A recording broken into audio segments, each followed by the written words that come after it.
أحلت لكم بهيمة الأنعام إلا ما يتلى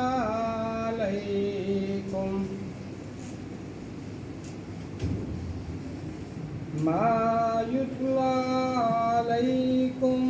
غير محل الصيد وأنتم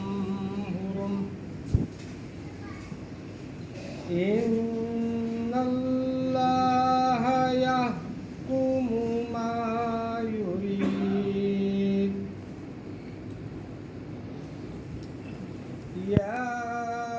أيها الذين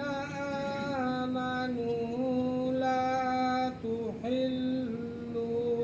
شعائر الله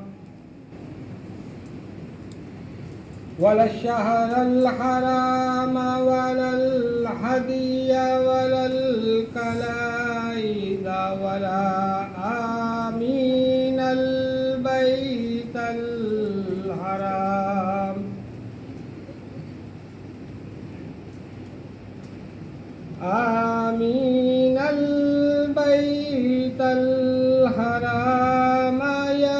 يبتغون فضلا من ربهم ورضوانا وإذا حللتم فاصطادوا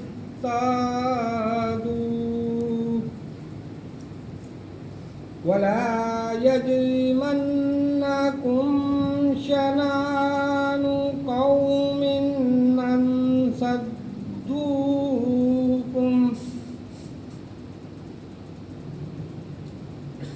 أن صدوكم عن المسجد الحرام